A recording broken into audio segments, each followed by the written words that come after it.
And my people, welcome back to our very channel. We are here again. Good morning, my people. Good afternoon, good evening. Please do join us here, subscribe, like our videos. We are here to tell you that finally it has been revealed how they doctored that very audio they are talking about, because that couldn't have been exactly how it happened. A lot of things happen technologically, all right? And we know APC, they are propagandists. They are too much in propaganda. If they can doctor Buhari for 8 years, then what are you talking about? If somebody will be speaking to you in the name of Buhari for 4 years, what is tape? What is audio that they cannot manipulate? I want us to listen to Oseni Abati and the rest of their colleagues in their office, what they said about the doctored audio. Thank you. Nobody has ever told me what to say in this world. No, I've never campaigned for anybody or speak on anybody's behalf. And I will not do that till I go to heaven. Amen. Amen. There is no party in this country that didn't come to me for prayer. There's not. And for advice. I advise them, some they don't take. Amen. Those who choose to take it, they see results. They say no. But I'll take a tweet from, I believe, Watchman, in a series of tweets showed how the audio could have been doctored. I mean, this is one of the tweets they wrote. A quick scene edit detection check on Adobe Premiere Pro reveals that the audio has indeed been manipulated. Premiere Pro was able to detect 4 different audios that have been put together to form the 4 minutes, 17-second audio clip. I mean, I believe we have some pictures of that. But Rufai, I'll come to you first. The first thing I thought about when I heard the audio clip, I wondered, could it be Peter Obi that released the audio, or could it be the bishop that released the audio? And I said to myself, I doubt it is either of them. I mean, why would they want to compromise themselves?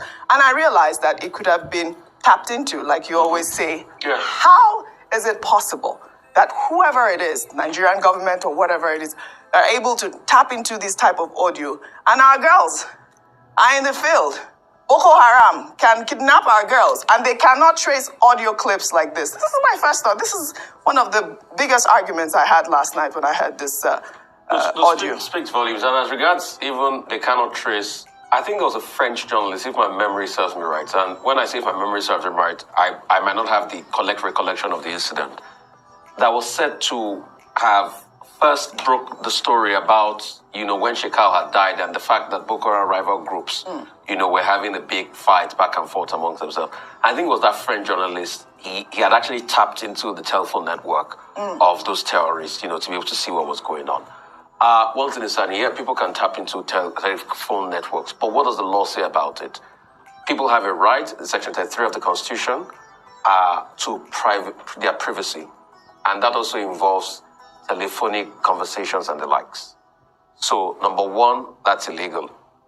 Secondly, when you look at it deeply, I talked about political season and deep fakes. Yes. I talked about it about a year ago. Absolutely. And a lot of people are also saying probably there's some element of that, there's cut and all of that. But like I said this morning, I think it behoves on those involved. And like you pointed at that trail of tweets from Watchman, to be able to now get an independent forensic verification, to be able to know what really happened. All right? If the Labour Party camp has said, no, that's not us speaking, that it was doctored and all of that, and the APC say, no, it's true, it happened and all of that, I think it's incumbent on us to get an independent forensic verification into all that happened. The Labour Party also went ahead to say that they've received intel about the specific attacks. I think they must be able to name, and people, who they suspect might have done this should be taken to court. But generally speaking, things are overheated as regards religious tension and ethnic tension as we speak. We must not have people inflaming those tensions, all right? Not for any gains possible. I totally condemn that aspect. But as regards this, more forensic work has to be done. There's been multiple reactions. I mean, part of the reaction that first came was that Kenneth Okonkwo's reaction that some people said, oh, he was confirming it. But he was saying, oh, probably that was taken out of context. No, I think he was saying that the audio was manipulated, saying that the conversation was not thoroughly done or something like that. So truth has to be told. Whatever it is about this conversation, it should be subjected to forensic test so we can ascertain what it is. Then people can now put out a very robust position about what truly happened. Because this is not the first time.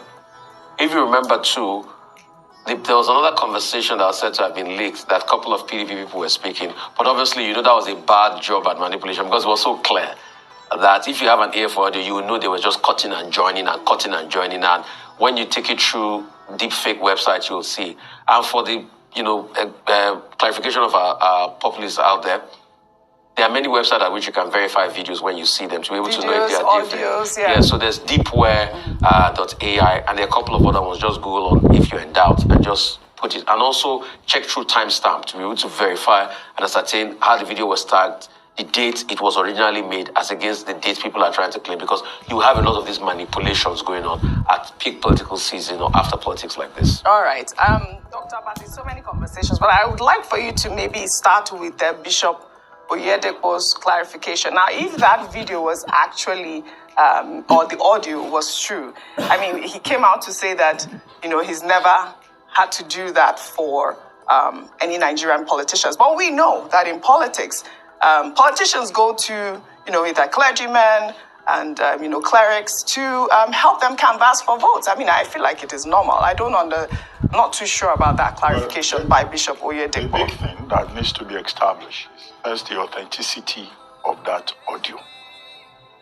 Was it manipulated? Is this a case of artificial intelligence being used to inflame passions, to label persons involved, and of course, both from the Peter Obi side and from Bishop Oyedepo's side, we've been told that, look, this was tampered with, right? And even if that conversation took place, because I tried to listen to what is even in circulation, I really don't see what this mountain out of a molehill is all about. Bishop Oyedepo is a prominent in Nigeria, is a person of influence, and as he pointed out in that other video that you showed while he was in church, he said, look, politicians come to him. People come to him for advice. We seem to have forgotten that he's first and foremost a citizen before being a pastor. And, he can advise people, he can talk to people. And the tape that I listened to, I tried to listen very well. I didn't see either Peter Obi or Bishop Oyedepo trying to incite anybody. During campaign season, people go to anybody they consider a person of influence to solicit for support, to look for endorsement. It's done all over the world. Okay, why is this big issue about Peter Obi talking to Bishop Oyedepo? Do we know how many other people he spoke to? He said he was in Offa.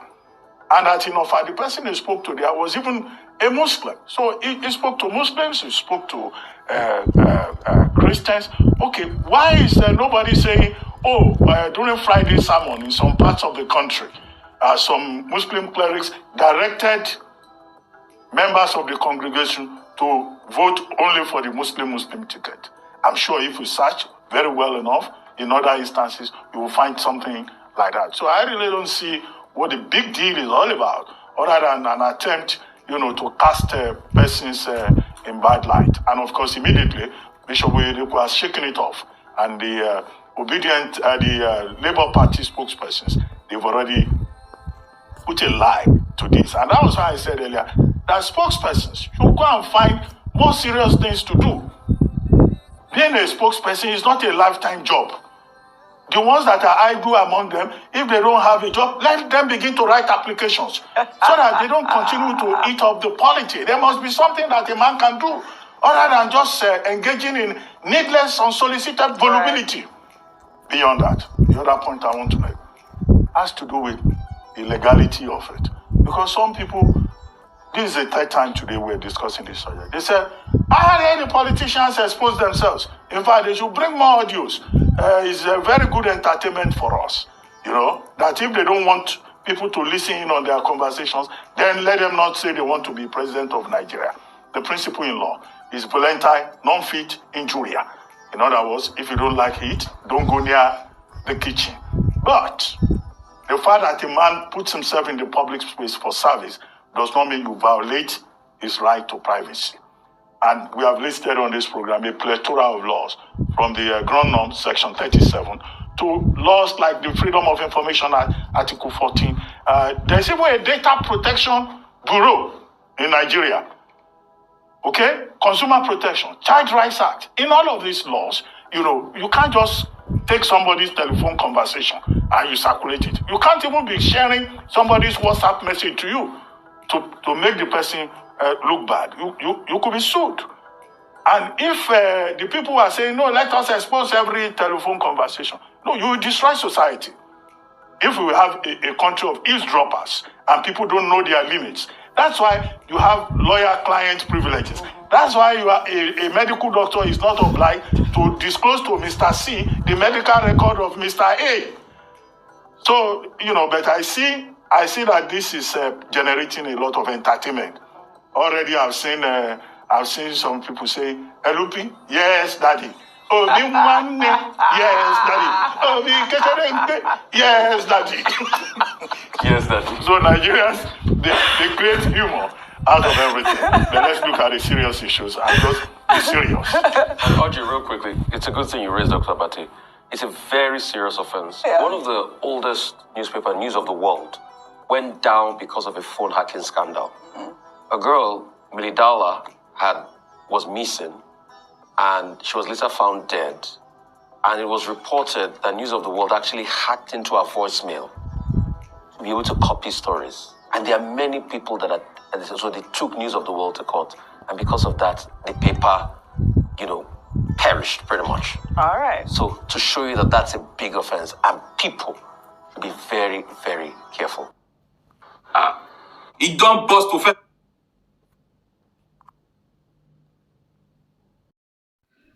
Honestly speaking, they say iron sharpeneth iron. I really give it to Reuben Abati here that because it seems Oseni is influencing him positively. Yes, you must learn from positivity, not from negativity. Reuben Abati, God bless you for saying what you said in this video. Yeah, he said those spokespersons should go and look for work if they lack one. If you see truth, say the truth. Stop hitting up the policy in order to be relevant. No, you don't be relevant in that way.